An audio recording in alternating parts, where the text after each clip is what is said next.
Welcome education progress में मैं आपको आज एक्सेल में वीलुकअप फार्मूले के बारे में बताऊंगा। तो अगर आप हमारे चैनल पे न्यू हैं तो हमारे चैनल को सब्सक्राइब कीजिए और हमारे चैनल को अपने फ्रेंड्स में भी शेयर कीजिए। तो चलते हैं हम अपने टॉपिक की तरफ। आज का जो हमारा टॉपिक है वो है वीलुकअप फार्मूला। वीलुकअप फार्मूला क्या काम करता है और एक्सेल के ऊपर हम कैसे इसको यूज़ कर सकते हैं। तो यहाँ मैं आपको पहले एक चीज़ बता देता हूँ कि वीलुकअप एक्सेल का एक बहुत पावरफुल फार्मूला है। इस वीलुकअप फार्मूले को एक्सेल के अंदर बहुत ज़्यादा यूज़ किया जाता है और कहाँ पर किस लिए यूज़ किया जाता है वो भी मैं आपको बता देता हूँ। अगर हमारे पास हमारा डेटाबेस है और उस डेटाबेस में से अगर आपका स्टूडेंट या आपका एम्प्लॉय किसी का अगर आपको डाटा आपको निकालना है तो हम वहाँ पर वीलुकअप फार्मूले को यूज़ करते हैं। तो वीलुकअप फार्मूला जो होता है वो पूरा रिकॉर्ड हमें निकाल के दे देता है। अब वो कैसे देगा, यहाँ पर थोड़ा स्क्रीन को मैं यहाँ पर जूम करता हूँ तो देखिए मैंने यहाँ पर एक रिकॉर्ड जो है वो मेंटेन करके रखा हुआ है पहले से, जिसमें मेरे पास नंबर ऑफ आईडीज़, एम्प्लॉयर्स के नेम, उनके रजिस्टर नंबर, एज, उनकी सेल है 2010 की, उनकी सेल है 2011 की और सेल हमने यहाँ पर 2011 और 2010 को हमने ऐड कर दिया है। सिंपल हमने यहाँ पर फार्मूला अप्लाई करके, तो इसमें एज भी ऐड हो गई है। तो इसमें हम एज को हटा देते हैं यहाँ पर।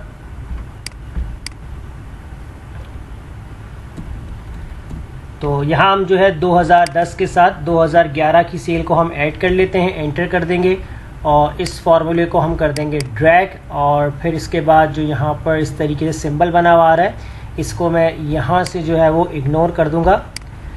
तो यह हमारे पास जो हो जाएगा बेसिक डाटा। इसके अलावा आप कोई भी डाटा बना सकते हैं और जो अगर आपके रिक्वायर्ड हो ऑफिस के लिहाज से तो आप उस डाटा को भी यूज़ कर सकते हैं।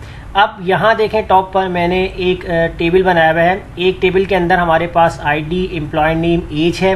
एक टेबल में हमारे पास रजिस्टर नंबर और सेल की 2010 और 11 की है। अगर मैं यहाँ पर ये देखना चाहूँ कि अगर मैं अपने एम्प्लॉयर्स की आईडी यहाँ पर सर्च करूँ, उस आईडी से मुझे एम्प्लॉयर का नेम मालूम हो जाए तो वो कैसे होगा यहाँ पर।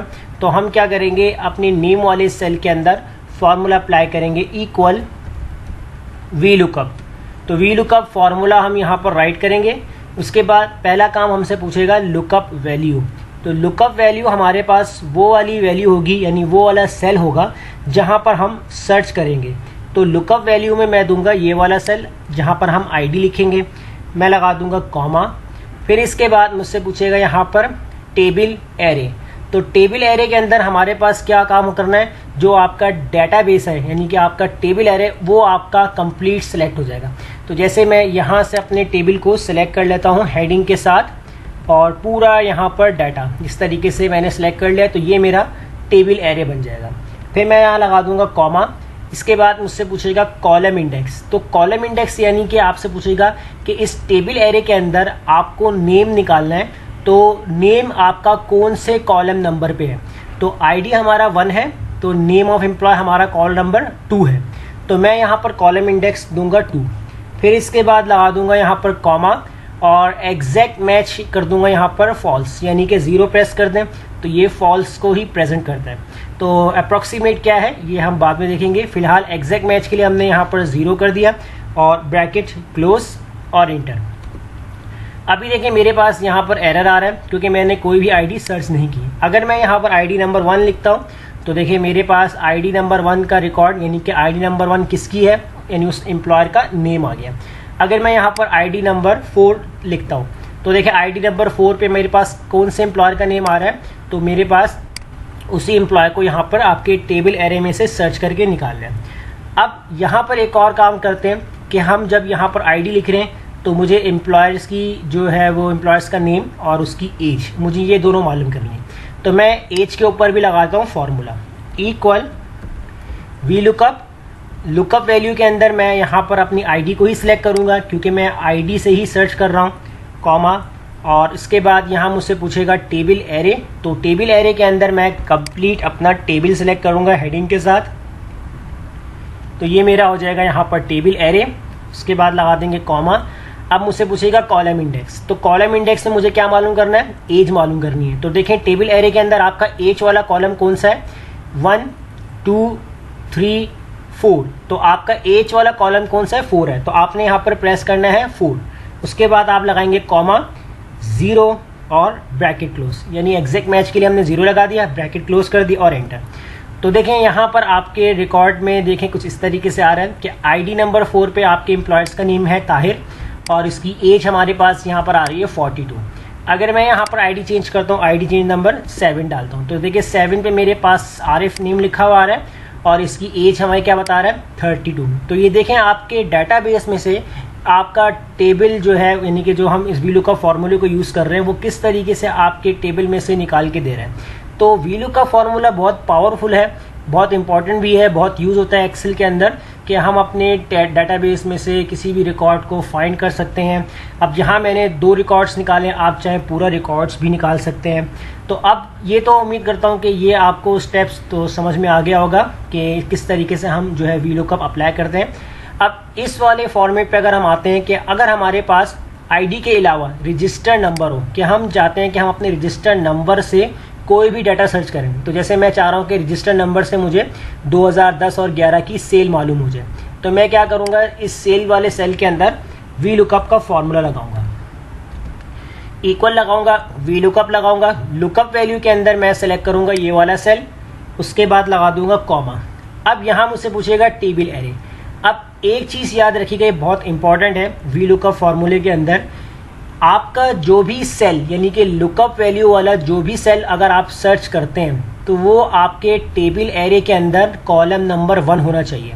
अगर मैं अपना टेबल एरे आईडी से सेलेक्ट कर लूँ और उसके बाद कंडीशन अप्लाई कर दूँ सारी कॉलम इंडेक्स 0, तो फार्मूला नहीं अप्लाई होगा, क्योंकि आईडी जब हम यहाँ पर आईडी से सर्च कर रहे थे तो हम टेबल एरे को सिलेक्ट कर रहे थे, तो टेबल एरे के अंदर आईडी आपका कॉलम नंबर 1 था, क्योंकि जो आप सर्च करेंगे वो कॉलम नंबर 1 होना चाहिए।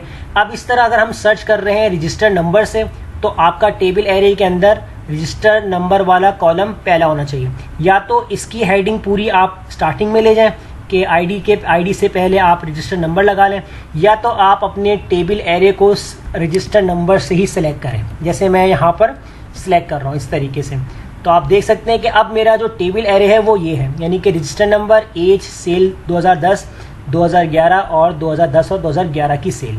यानी कि अब देखें आपका जो टेबल एरे में जो आपका पहला कॉलम कौन सा आ रहा है, रजिस्टर नंबर 1 आ रहा है। तो इसका मतलब है कि जो आपका सर्च एरिया होगा वो आपका जो है टेबल एरे के अंदर पहला कॉलम होना चाहिए। फिर मैं यहाँ लगाता हूँ कॉमा, और अब यहाँ पर कॉलम इंडेक्स की बात करेगा, तो कॉलम इंडेक्स मुझे क्या करना है, 2010 और 11 की सेल निकालनी है। तो हम देखते हैं 1 2 3 4 5, तो कॉलम इंडेक्स मेरे पास 5 है, कॉमा 0 एग्जैक्ट मैच के लिए, ब्रैकेट क्लोज और एंटर। अब यहाँ पर मैं अपना रजिस्टर नंबर लिखता हूँ, जैसे मैंने यहाँ पर ऐड कर दी F33। तो F33 का अगर हम रिकॉर्ड निकालते हैं तो क्या सेल बता रहा है, 3100, तो बिल्कुल सही निकाली है। अगर मैं यहाँ पर चेंज करता हूँ F66, तो F66 की आ रही है 4600, तो अगर आप देखना चाहे देख सकते हैं 4600। तो रजिस्टर नंबर से भी हमने सर्च करवा लिया और आईडी से भी सर्च करवा लिया। अब इन केस अगर आपके पास आपका डाटा, ये चीज़ मैं आपको बता रहा हूँ बहुत इंपॉर्टेंट है VLOOKUP के अंदर, तो VLOOKUP में अगर आपका कोई भी डाटा आपको फाइंड करवाना है, लेकिन उसकी कंडीशन क्या होनी चाहिए कि वो आपका जो डाटा है वो फॉरवर्ड की तरफ होना चाहिए। जैसे मैं रजिस्टर नंबर से सर्च कर रहा हूँ, तो क्या सर्च कर रहा हूँ, 2010 और 11 की सेल है, तो वो कहाँ पर है, यानी कि इस हेडिंग से आगे है, चाहे वो दूसरे कॉलम पे हो, चाहे तीसरे पे हो, चाहे चौथे पे हो, चाहे पाँचवें पे हो, लेकिन वो आगे की तरफ होनी चाहिए। अगर वो बैकवर्ड की तरफ होती तो VLOOKUP फार्मूला अप्लाई नहीं हो सकता। इसके अगेंस्ट जो फार्मूला अप्लाई होता है वो होता है मैच और इंडेक्स। तो मैच इंडेक्स कैसे अप्लाई किया जाता है उसके ऊपर मैं वीडियो बना चुका हूं, तो ऊपर आई बटन पे आपको उसका लिंक मिल जाएगा कि कैसे हम जो है मैच और इंडेक्स फंक्शन को यूज़ कर सकते हैं। तो उम्मीद करता हूं कि आपको ये दोनों स्टेप्स जो VLOOKUP के समझ में आ गए होंगे कि वी लुकअप की कंडीशंस क्या है, कि किस तरीके से हम आईडी से सर्च कर सकते हैं, और अगर रजिस्टर नंबर सर्च करना हो तो आपका टेबल एरे के अंदर वो कॉलम नंबर 1 होना चाहिए। तो ये दोनों कंडीशन आप अपनी जहन में रखें और इन दोनों की आप प्रैक्टिस कीजिए। उम्मीद करता हूँ आपको ये क्लास ज़रूर समझ में आ गई होगी। अगर कोई प्रॉब्लम आती है तो कमेंट में लाजमी बताएं, ताकि आने वाली वीडियो में आपकी उस प्रॉब्लम को सॉल्व किया जाए। और तब तक इजाज़त दीजिए, अपना ख्याल रखिएगा, शुक्रिया।